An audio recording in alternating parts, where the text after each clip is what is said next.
Olá, meu amigo, olá, minha amiga, sejam muito bem-vindos a mais um vídeo do nosso canal.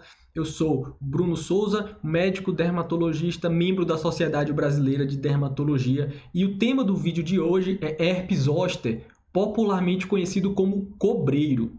Então, para que a gente comece a nossa discussão aqui, é importante que a gente saiba que o herpes zoster é uma doença extremamente comum, com a distribuição aí mundial bastante importante.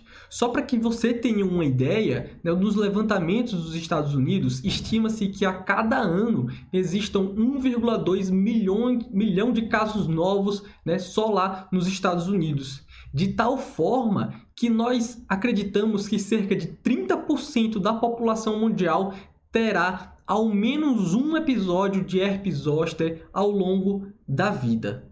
Tá? Então, para que a gente entenda o que é o herpes zoster, é primeiro importante que a gente saiba qual é o agente etiológico. Então, primeiro, o herpes zoster é uma doença infecciosa causada por um vírus chamado varicela zoster vírus. Esse varicela zoster vírus é o mesmo vírus que causa a varicela, a famosa catapora. E o que é que ocorre? Lá quando a gente é criança, nós somos infectados por esse vírus, pelo varicela zoster vírus, e nessa primeira infecção, geralmente quando a gente é criança, a gente desenvolve aí o quadro que a gente chama de varicela ou catapora. Acontece que nós nunca mais vamos nos livrar desse vírus. Uma vez que nós somos infectados, nós iremos conviver com esse vírus ao longo de toda a nossa vida. Isso ocorre porque o vírus, o varicela zoster vírus, depois que ele causa lá a varicela, ele vai se alojar num gânglio da nossa medula espinhal, como a gente está conseguindo visualizar aqui nesta imagem. Então percebam aqui que nós temos a infecção pelo varicela, o vírus, então, ele acaba correndo por todo o nervo e vai se alojar aqui no gânglio da raiz dorsal da medula espinhal. E ele vai ficar aí de forma latente, ou seja, de forma dormente por vários anos. Até que em algum determinado momento, geralmente quando nós estamos na fase adulta ou mais idoso, há a reativação, e essa reativação desse vírus é o que a gente chama do herpes zoster. Agora, diferentemente do que ocorre na varicela, na catapora, que é uma doença disseminada pela pele, no caso do varicela zoster vírus, causando o herpes zoster, o que nós vamos ter é uma doença localizada. Ele vai seguir um trajeto do nervo. E esse trajeto de nervo nós chamamos de dermátomos, que é o que nós estamos visualizando aqui nessa imagem. Então, ele vai atingir algum desses nervos aqui. Geralmente, esses nervos torácicos, que estão representados aqui pela letra T. Então, aqui vai ter uma distribuição linear. E por isso que é o caso do cobreiro, o herpes zoster, nós temos uma doença de distribuição linear. Então, aqui a gente vai ter o vírus que estava lá quiescente, adormecido, por algum motivo ele vai se disseminar por um nervo, afetando, então, levando à inflamação do nervo e, consequentemente, ao surgimento das lesões de pele. E como é que se apresenta clinicamente aí as lesões de herpes zoster? Ela se apresenta com essas vesículas e bolhas que ficam agrupadas sobre uma base eritematosa, ou seja, uma parte da pele que fica avermelhada, e ela vai ser linear, com essa distribuição através daqueles dermátomos, daqueles nervos que nós mostramos anteriormente. A maior parte das vezes ocorre aí no tronco. É importante também saber que, geralmente, antes do surgimento das lesões de pele, o paciente tem muita dor no local.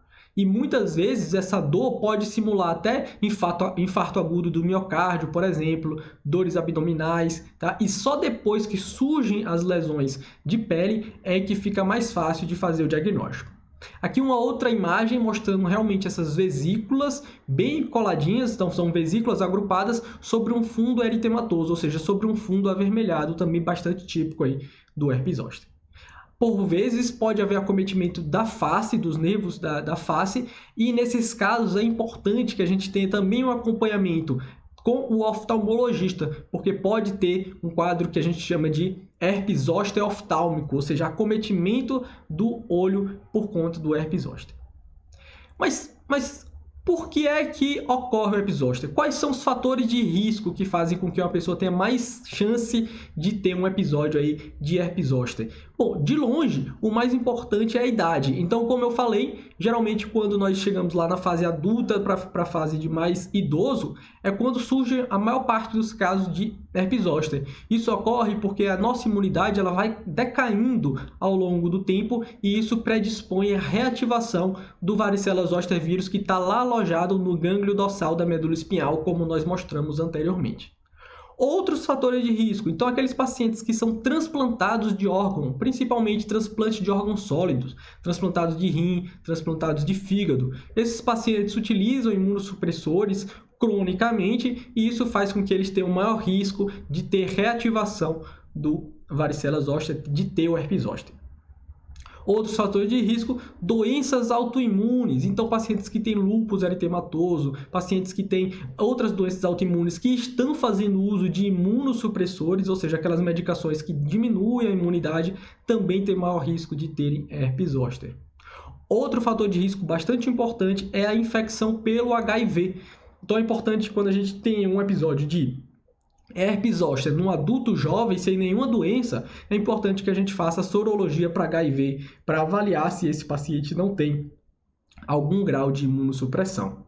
E por último, doenças oncológicas. Então, aqueles indivíduos que têm algum tipo de câncer também têm o maior risco de ter herpes zoster, principalmente aquelas neoplasias, aqueles cânceres hematológicos, como leucemias, por exemplo, ou aqueles pacientes que estão em quimioterapia, que diminuem, então, a imunidade. É importante que a gente saiba como é feita a transmissão aí do varicela zoster vírus. Então, a forma mais comum de transmissão do varicela zoster é quando nós estamos em contato com uma criança com varicela. A gente sabe que as crianças com varicela elas acabam eliminando por gotículas aéreas uma carga viral muito grande e isso é capaz de fazer a transmissão.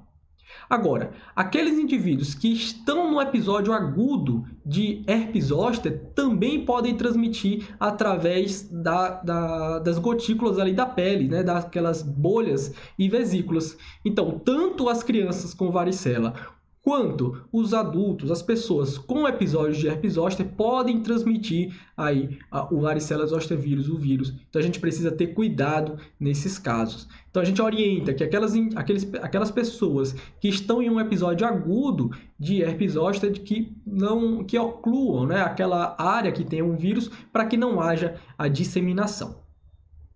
E quais são as complicações? Bom, a complicação aí que a gente mais teme no caso do herpes zoster é a neuralgia pós-herpética. O que é isso? Então, nós conversamos anteriormente que os pacientes que têm herpes zoster têm um quadro de dor muito importante no trajeto neural. Na maior parte das vezes, quando a gente faz o tratamento do herpes zoster, aquela dor regride e o paciente não sente mais nenhuma dor. Porém, alguns pacientes podem continuar com um quadro de neuralgia pós-herpética, ou seja, podem perpetuar essa dor por muito tempo. Quando essa dor persiste por mais de 30 dias, nós classificamos o paciente como neuralgia pós-herpética.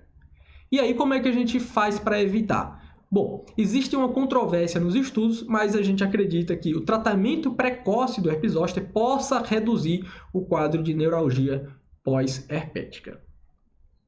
E como é que a gente trata um quadro de herpes zoster? Nós temos 3 drogas principais para o tratamento do herpes zoster. O mais conhecido e o mais utilizado é o aciclovir, mas também podemos utilizar outros antivirais, como o valaciclovir e o fanciclovir. Também são drogas excelentes para o tratamento do herpes zoster. Lembrar que quanto mais precoce iniciado o tratamento, menor a duração aí do quadro. Certo? Outro assunto extremamente importante que você saiba é que existem vacinas para o herpes zoster.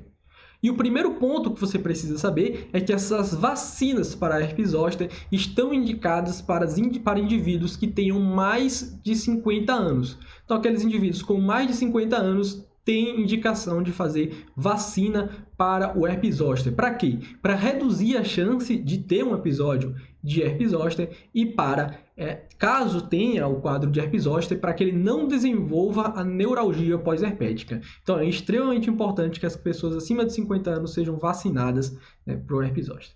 E aí nós temos 2 tipos de vacinas. Nós temos aqui a ZVL, que é uma vacina de vírus vivo, e nós temos a VRZ, que é uma vacina recombinante, né? Ou seja, de partículas virais. As vacinas de vírus vivos, elas não devem ser utilizadas para pacientes imunossuprimidos, tá? E aí, para pacientes que são imunocompetentes, ou seja, que têm uma boa imunidade, ambas as vacinas provaram seu valor, são vacinas boas para prevenir aí o herpes zoster. Beleza? Então aí, se inscreva no canal, deixe o like para não perder nenhuma novidade. Um forte abraço e até a próxima.